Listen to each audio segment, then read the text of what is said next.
All right, welcome back to Crosstalks, the podcast where we tackle crucial conversations, and we also try to minimize the generational divide by having people of all ages, stages, and whatever of life come and give us their little nuggets of wisdoms. I am your host, Maree, as always, and with us today we have Hannah, McLean, and Karen Maree once again. And for those of you who maybe missed the first episode, we are currently on a new series, and we are tackling topics that aren't openly spoken about in church. And we have titled this the Hush series. In the first episode, we obviously spoke about the big one, sex. And this week, we're notching it down a little bit, and we are talking about the joys of adulting.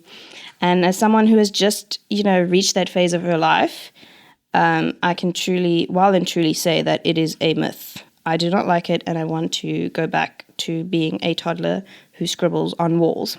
But we all have different viewpoints on that. So without wasting much time, we'll just go into the first question. And I think this was a big one for me. And that was how do you cope with the kind of jump between school and routine, varsity and routine into a working world? How does one, handle the expectations that come with that, Yeah. I think that transition, we underestimate how stressful that transition is. Oh, it's so stressful. We think that it's supposed to just be seamless, but it's not. And there's actually almost a degree of grieving that has to happen in losing the familiarity, the predictability, the safety, even if it was, the routine was boring. I remember someone saying to me oh, I'm just wasting my life, and wishing matric away or wishing seasons away. But then once they got out there into the, quote, real world, realized, I wish I could go back, or it was so much easier. So I think there is having to acknowledge the emotional impact, the anxiety, the disappointment of discovering, oh, I'm now an adult, but I don't have it all together. You're not suddenly going to have this flush bank account that affords you all the freedom that you now think you're entitled to. So it can be a little bit of a lost season and a little bit of a crisis point, developmentally, relationally, interpersonally. There's so many factors that kind of come at you, and this expectation that you've got to have it all together. That when people say, oh, so what are you doing with your life? That you can say with confidence. And I think that is the exception, not the norm. Most 18, 19, 20, sometimes even 28-year-olds are still trying to figure out who they are, where they're going. And I think we need to normalize that it is a developmental crisis, not in a negative way, but any form of transition or change stirs up uncertainty, which can make people feel out of their depth and insecure and anxious and have lots of big feels about. So it is hard and it is normal, and comparison, I think, can play a huge role here, because everyone is comparing themselves to either what they see on social media, people their age, and think that's how I'm supposed to be, or their friends who have a plan and are getting their lives together, and you still don't know who you want to be and what you want to do when you grow up. So yeah, I always used to tell my kids, you get to, enjoy being a child. It is such a short window, because once you become an adult, you have to do it for the rest of your life. And it's hard work. So I think just understanding that it's not a one size fits all, and that it is it can be an exciting season, but it can also be a very confusing and emotional and stressful season. And that's actually quite normal. Yeah. And I think just going a little bit further in what you were saying, it's circumstantial for each person. Each person experiences it differently, and each person has like different plans that they obviously want going forward. And it's just like, how do you kind of like know when, like, what are some of like the signs when you kind of know that, you know, it's maybe like, if we're looking at like leaving the house, like how do you kind of know when you're ready for that independence, or when you're not quite ready for that independence, how do you still kind of be responsible, like bring a responsible nature into, you know, I don't know, your life, your structure, like providing towards the household if it's like a possibility? I think when it comes to something like moving out, that's a deeply individual thing. I moved countries and left my family, left my country, left everything as a teenager to come here and get married. So, I mean, I moved out of the house in my teens, and yet I've got siblings that didn't, because their journeys took them to different places. So they studied and then lived at home to save money because they were going to the university that was near home. And so, you know, some of us left early, some of us stayed, some are still there because of different circumstances. So I don't know that you could say that there's absolutely like a right time. I think it depends on your context and the whys. Why are you wanting to move out? Is it because the home environment isn't safe and it's necessary for your health and growth? Then, you know, that can be a reason why people need to feel like it's time. Sometimes it's because life is leading you in that direction. So if you are going to study out of, you know, in Cape Town, or, you know, you're going overseas, naturally you're leaving home. So, and there's a going towards something, like you're going to something. Sometimes it might mean I've just gotten to a point in my life where I feel like I need to individuate properly. That includes geographically. And so I've now managed to get my life in order, my finances in order, that I can support myself, or I'm moving into a digs with some roommates. But I'm wanting to test out my independence, and I've got the ways and the means to do it. That it just feels like a natural thing. Sometimes people only move out when they get married. So, like a one size fits all thing isn't easy, or it doesn't exist. But I think looking at the motivations and the reasoning, again, people even mature at different stages. So you can get someone who is 23 or 25 and living at home, but still just taking that little bit longer to come into themselves, but feel that immense pressure maybe when the people around them are moving forward. So I don't know if I'm answering the question, but I think it's quite an individual and very contextual and personal thing. Everyone's going to have an opinion about you. Yeah. But at the end of the day, know your reasons, know yourself, know what's going on in your world, and where your goals and your values are taking you, because that will also inform your decision making. I like that. And obviously, like, you know, we're talking about the joys. And I think a big one that a lot of people straight out of high school even sometimes start dealing with is that whole thing of like, we have a whole lot of freedom. What do we now do with it? Because suddenly you can drive yourself places. Suddenly, you know, McDonald's at 2 a.m. feels like the best idea on planet Earth, until you reach that point of like, oh my word, McDonald's is far and I'm on my last bar of petrol and it's like McDonald's or petrol for the week. How do you start to really like come to terms with like needs versus wants, luxury versus necessity, like, and like deal with more like adult terminologies like having to phone the doctor by yourself, or having to figure out what your insurance covers because you've accidentally rear-ended someone and you can't phone your mom for help. Like, how do you actually begin that process?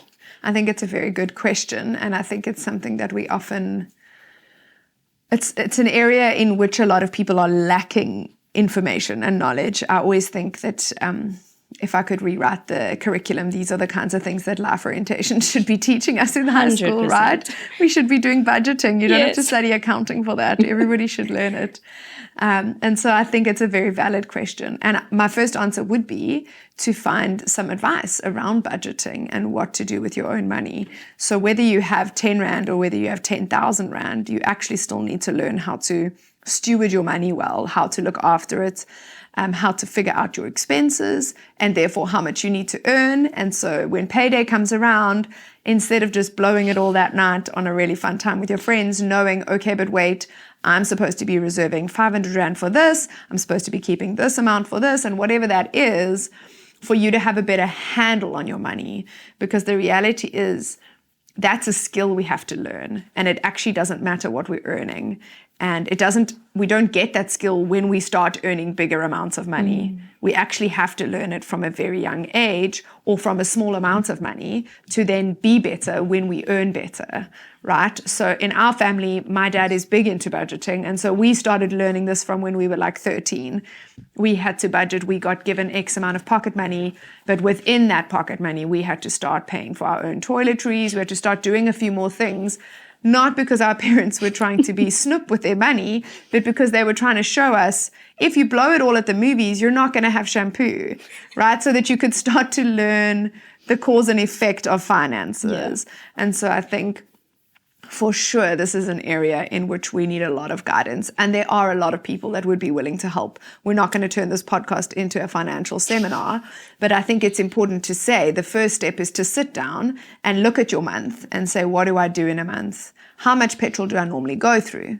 Just in my basic of like getting to varsity and back, for instance, plus maybe a trip to church or whatever your little world looks like.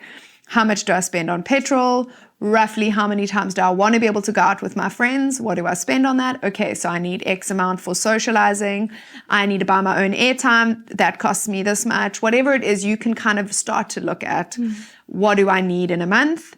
How much do I get? So maybe your parents are still giving you an allowance. Maybe you're working, wherever your money is coming from, and then looking at it and figuring out, do these figures align?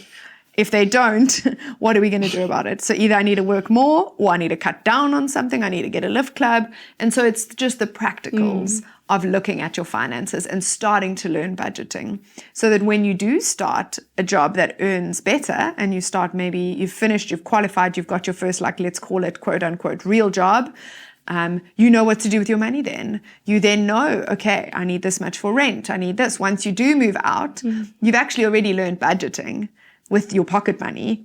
So when you get more money and more expenses, it's just more columns. And so it doesn't actually feel as daunting, because you have an understanding of how to work with your money well, from the small bits, so that as your needs grow and as your finances grow, you can just reshape. I mean, we've had to do that 100 times as a family over the years. If I think of where I started to where I am now, in terms of careers, in terms of you add more kids, so that adds this, that takes away that, so you're constantly reshaping your budget as you grow and develop. But it's important to just start with teaching yourself those skills now, so that you don't blow it all at McDonald's, that you actually start to work with what you've got. And then from there, biblically, we're called to be good stewards. So it's actually a biblical practice. Budgeting is a biblical practice. So we can have a whole nother seminar on that, where we look at our tithes, our generosity, all of these things. But it is an area in which we should apply ourselves, and then we can grow from there. And that, I think that helps with the equation of figuring out, even, can I move out? So practically looking at that, what would I need for rent? What would I need for this? What would I need for that? And then obviously moving on from that to look at your other things, like you mentioned, your insurance, for instance. So is this car insured? Who's paying for that insurance? Let's make sure somebody is, right? And then, okay, what am I covered for? What do I have? And so starting to ask those questions. Do I still have medical aid? So often, if you had medical aid when you were living with your parents, often that medical aid maybe finishes by the age of 24, something like that. I forget the specifics. So maybe once you get older than that, it's important to ask the question of, am I still under your medical aid, mom and dad? If you even had it to begin with. Yes. If your parents didn't have medical aid for you, maybe it's important to say, well, it's a value for me. And so let me go and find out what will it cost for me to get my own medical aid. What will it cover? Which doctor do I need to be able to go to then? And start to get your ducks in a row to understand how the adult world works. Yeah. And we do this in small, slow, and steady ways. So it's not one overwhelming day of adulting, as you say. It's just slowly but surely figuring out these things and asking people around us for advice. To say, hey, how do I do this? That's okay to ask. It's really okay to say, I actually have no idea. We've met with a lot of people that have said, hey, won't you just help me look at my budget? Or can you tell me how to find out about medical aid? Can you tell me, do I need life insurance? The answer is probably no, you don't need life insurance because you're 20 and you have no dependents and you own no properties or vehicles or anything of value. So life insurance, for instance, is something that you generally only need to get once you own a property, or you have dependents, or there are bigger things that you would need a policy to cover.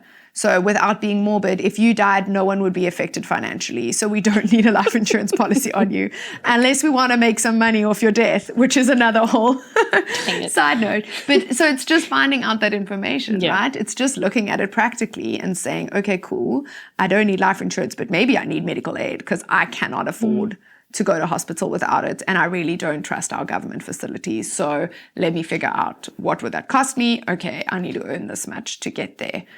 So it's just looking at those things. And you can maybe tell me if there's more questions in that area. There's just I think a lot of it comes from I think knowing what is needed because there are a lot of options for a lot of things out there.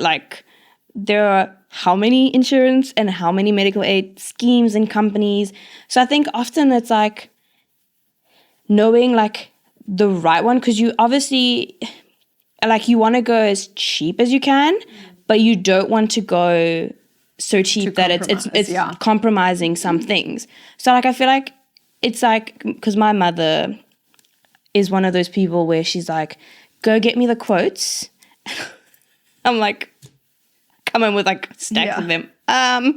What now? Now what? And I don't know what any of this means. So I think what you said of do it in small doses, and I think reach out to people is so important because often we feel we have to do it alone because that's the adult and responsible thing, because that's the picture that's painted, I think, in society. So I think even just that understanding that, actually you can go and say, I don't understand insurance. What the heck does half of this mean? I think a lot of it comes down to that. It's being curious or being vulnerable enough to say, hey, can you help me with this? I'm assuming you have medical aid now. Could you tell me what are the main things I'm looking for? Or I'm wanting to buy a car.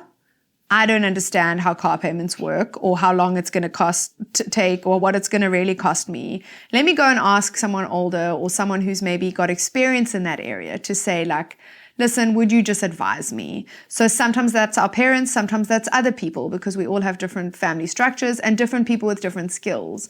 So I think knowledge is power, right? And so I remember years ago we were leading a young adults thing, and one of the people we got in a house church context, we got a financial advisor in, which feels a little bit weird, but because actually, why not find out earlier how you could be saving or where you should be saving instead of one day going, oh my word, I wish I had started that retirement plan, which nobody knows when they're supposed to start one of those or where to put it or how to do it. That was on my list of questions. Right? And so instead of regretting it later, finding out from someone, okay, well, can you explain this to me? How much do I need to be earning before I need to start doing these things? Yeah. And just having an understanding of sort of at which point do I need to do each of these steps? Yeah. It doesn't all need to be when you're 21. It can be later, but to rather be informed as you go rather than finding out later and having regrets around what you could have done differently.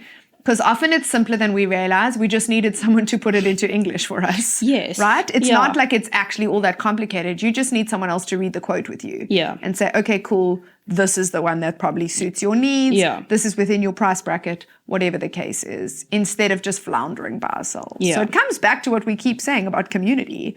Trusting each other, being open with each other, and asking each other these questions within these contexts. Yeah. I think that's exactly what I wanted to say. Like the joy of community is maybe you feel too insecure or you don't know who to even ask. So buddy up, get a couple of friends together and one of you might know, and there's people in the church that are skilled in these areas and go, hey, could we take you out for coffee and ask you a whole bunch of questions and collectively bring your questions. Yeah. Or you find courage from somebody else to ask what you thought would maybe be a silly question, or you never thought that you needed to ask that in the first place. Yeah. So, learning from those within the community, but also finding strength amongst your friends, because you're all in the same boat, trying to figure this thing out called life. And I think the difference between school and the real world is information was just handed to you and you were expected to learn it. Now you actually have to take ownership of what your school of life education is going to look like. And sometimes you know where the textbooks or the resources are, and sometimes you don't, but somebody else might. So community can be a real gift in the transitional process. Yeah, and I think like my next question kind of just leads into that, is like how can you build, like what are some effective ways to build like meaningful relationships so that it feels like okay to go, like this community we keep speaking about, like how do you turn that into like a meaningful relationship? Like how do you turn like 3 20-year-olds who kind of get stuck in a group together at varsity into like a meaningful relationship or friendship that you guys can kind of tackle this thing called life together? Like what are some like practical... Friendship is such an interesting thing. I was actually discussing this with someone the other day, and they were saying there's so much self-help stuff out there about yourself and about marriage or about relationships, but there's very little literature on friendship as a how do I do it? How do I be a good friend, right? Yeah. And I think a lot of it can be helped, at least. I wouldn't say that this is the only thing, and I'm sure Karen will add to this, but one of the ways is by just being really intentional about the kind of friendship you're building. So that means having real conversations. That means connecting, having common interests, but also having like good conversations. So sometimes you need little conversation starters to do that. And I know that sounds funny, but we do that with our friends. Even now, we've got one of those little decks of cards that ask you like interesting questions. What was your favorite teacher in school? Or tell me about the best day you've ever had. Or, these kind of like varied questions that get to know someone and various aspects of their life from different time frames. And they seem silly, but what you're doing is you're opening up and you're getting to know different aspects of a person. And by doing that, we see their humanity and we also connect on lots of different levels. And so by doing that, we're building relationship. And the next time I see you, the next time I speak to you, that's in my brain. It's another thing I know about you. Not because knowledge is the only thing we need, but we're getting to know the real person. And it is hard because I think as a society, we lean towards the superficial. So we can often spend an entire evening hanging out, but all we did was talk about series we're watching, share Instagram reels. Everything was very surface level. And so that friendship will struggle when the hard times come. It will struggle with the deeper stuff because it doesn't have depth. It doesn't have that depth of knowledge about each other, that relationship underneath, which is often the case with friends. It's like, I thought you were my friend, but when the real stuff hits, it's not always there. And so we have to actually be intentional. Just like when we start dating someone, we're intentional about getting to know everything about them. We're like, oh, tell me more. Tell me what your childhood was like. Whatever it is, you're so keen to know everything about this person. we actually need to be that way in friendships as well, because once you know a person well, you have more understanding, you have more grace for them, for the different seasons that they go through. You're willing to go through it with them. Yeah. And I think in that space, there's far more room for vulnerability, authenticity, learning, growing together, asking the questions, right? So because we've got that foundation of actually like intentional, it's almost like dating your friend, if that makes sense without sounding weird. But it's just that intentional relating. And that doesn't mean we're not allowed to have the superficial fun times. It doesn't mean we can't just have a night where we talk nonsense and just have a good time. But it's both and. Yeah. And so we have to have both of those things in order to build and cultivate and like water the plant that is that friendship, right? It needs the fertilizer, it needs the water. We can't just expect it to thrive on nothing. Yeah. I think another thing, we also live in a very, with a real challenge of entitlement. And so I think sometimes people forget that friendships are a two-way street, that there's a degree of, I want to receive from this friend, but you also need to give. And so, if you want to be heard, make sure you're someone who listens. I think it's really, we've lost the art of being able to ask good questions, to hold healthy and meaningful conversations, because it's easier to sit in a room together and scroll on Instagram and send each other reels than have a real conversation. Or maybe there's times when you have sat there and you've listened to your friends all night and you've realized no one actually asked you a single question. No one asked you, how are you doing? And so, it's learning that it's not just about getting your needs met, or, that people must show up for you. Are you showing up for other people as well? So because very often it can feel like the givers in a friendship start getting resentful. Yeah. Because just as much as you have needs for friendship, so do they. And so the ones that do all every friendship group has that one, the mother figure, or the listening ear, or the one who shows up at your door with the movies and the snacks when you're having a rough day. To check ourselves and ask the hard question, when last did I show up for someone else? Rather than, because again, that builds trust, that builds that depth that lasts. And then I think another thing when it comes to relationships is being intentional about growing friendships beyond your age group. So as much as you can be a couple of 20-year-olds trying to find your way, part of how you can do that is being intentional about building friendships with people in their 30s, people who might be in their 40s, 50s, what have you. So I know when Gavin and I got married, there weren't any other young married couples really our age. So we were forced to make couple friends with people who were in their 30s and had started families. And it actually was such a gift to us at the end of the day, because we were prepared for what was coming. We could see life being modeled to us by those that were a little bit down the road. So we learned by immersion in sharing life with them, some of the even to know the questions that you should be asking. We didn't know what we hadn't seen, if that makes sense.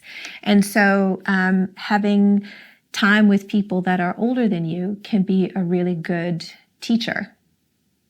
Even for what I don't actually want my marriage to look like that one day, so I'm going to do something differently, positively and negatively you can learn. I think this is like a slightly bit of a silly question, I'd say, but what is one of the biggest myths about adulthood that you've kind of had to, rework in your head?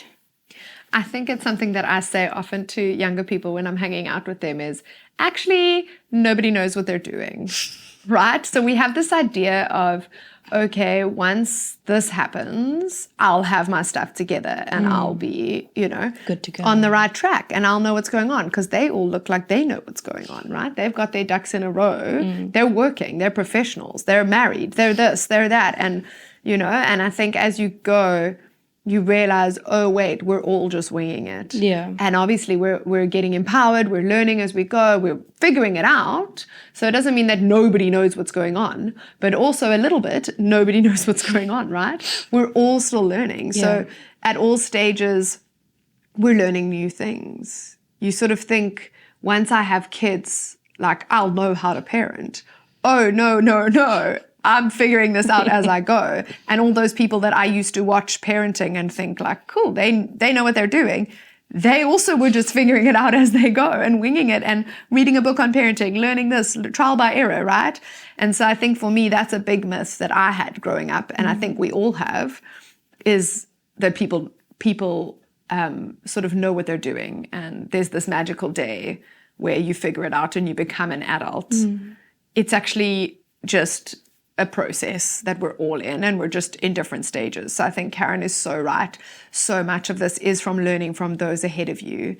And so having multi-generational friendships is so ideal and really a must in terms of growing and developing and having the wisdom of the people that above you. I know I've had so many times in my life where I've had people that are just a couple steps ahead. It's not like they've got everything figured out, but where they've been able to come to me and be like, hey, don't worry, you're probably going to feel like this, and that's totally normal, right? And I've been like, oh, okay, cool, I'm not insane. This is what it feels like to be a new mom. This is what it feels like when you go on your honeymoon. Whatever the case is, all these big deals, these big moments in your life, to just have people that have been there before and can walk you through, because I think so much of it is that of like, everyone else knows what's going on except for me. Yeah.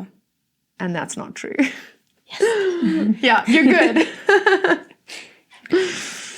I think kind of hand in hand with that to a degree is that there's a timeline, like that by a specific time, like by the time I'm 30, I should have my career and I should be married and have, a kid on the way or something like that, that each person's life unfolds at different times, and that there isn't a timeline or a magic age for arrival or success.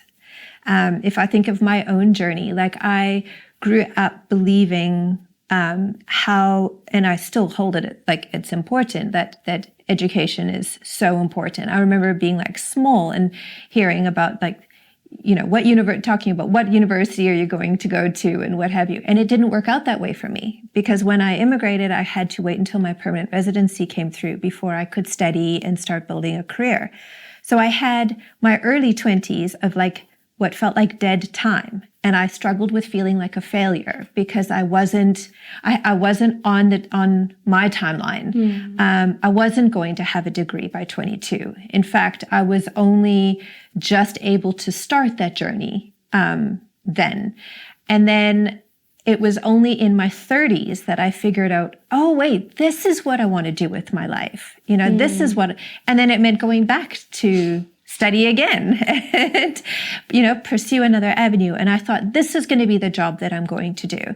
But then the door opened to work as a school counselor. And I did that for, nearly 20 years before what I wanted to do opened up. And so it's like we have this idea of this neat timeline of when and how life is supposed to happen to you. But that's the one thing with adulting is we're not in control of all of those factors. Or even if we get what we think we want, it might not be the thing that once we discover, oh, wait, this isn't my passion. Yeah. Maybe my life, maybe I want to study something else and go in a different direction. And so be open to change, be open to surprises, and be open to things not necessarily working or falling into place when you want them to. That doesn't mean your life is falling apart.